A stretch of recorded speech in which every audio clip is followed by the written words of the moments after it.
नमस्कार दोस्तों, मैं doctor Komal Bahal. Welcome to my YouTube channel Shri Ayurveda. दोस्तों, आज के इस एपिसोड में मैं आपसे बात करूंगी गूगल के दूसरे फॉर्मुलेशन के बारे में।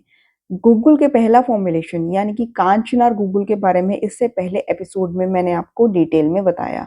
अब हम इसकी दूसरी फॉर्मुलेशन के बारे में बात करेंगे यानी कि गोक्षुरादि गूगल, जो बहुत ही एक्सेसिवली कॉमनली यूज्ड होती है हमारी क्लिनिकल प्रैक्टिस में, क्योंकि बहुत ही अच्छे रिजल्ट देती है।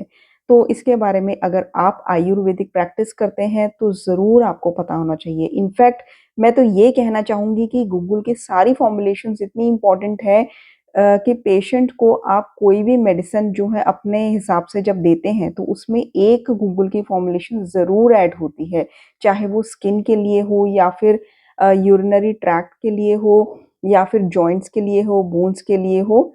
ठीक है, तो आज के इस एपिसोड में हम बात करेंगे गोक्षुरादि गूगल के बारे में। और दोस्तों, आपको एक अच्छे एंड इंटरेस्टिंग वे में इसके बारे में समझाएंगे, इसके इंग्रेडिएंट्स के बारे में समझाएंगे।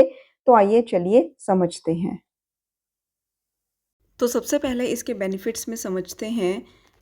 गोक्षुरादि गूगल जो है यूरिनरी ट्रैक्ट इन्फेक्शन में, बर्निंग मिक्चुरेशन मतलब कि बाथरूम जलन से आता हो या फिर मुश्किल से आता हो, इसमें बहुत ही फ़ायदेमंद है।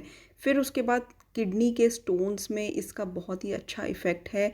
ये किडनी के स्टोन को बाहर निकालने में, जो मूत्र के रास्ते से बाहर निकालने में बहुत ही फ़ायदेमंद होता है। एंड उसके बाद इसका नेक्स्ट जो बेनिफिट आता है वो है प्रोस्टेट में। ठीक है, तो बीपीएच यानी कि बिनाइन प्रोस्टेटिक हाइपरट्रॉफी में इसका जो है बहुत ही उम्दा जो बेनिफिट है वो मिलता है। और फिर नेक्स्ट है इरेक्टाइल डिसफंक्शन में हम जो फॉर्मुलेशंस देते हैं पेशेंट्स को, अश्वगंधा, शिलाजीत वगैरह, तो उसमें अगर आप गोक्षुर आदि गूगल ऐड कर दें तो उसका रिजल्ट बहुत ही अच्छा और दुगना हो जाता है। एंड नेक्स्ट है कि जो मिनोरेजिया है, ठीक है, इसमें जिसको हम रक्त प्रदर कहते हैं, इसमें गोक्षुर आदि गूगल बहुत ही अच्छा काम करता है। इसके अलावा मैं आपको और भी बताना चाहूँगी कि इसका बहुत ही अच्छा इफ़ेक्ट होता है गाउट में, जिसमें यूरिनरी क्रिस्टल्स जो हैं जमा हो जाते हैं, तो उनको फ्लश आउट करने में ये हेल्प करता है।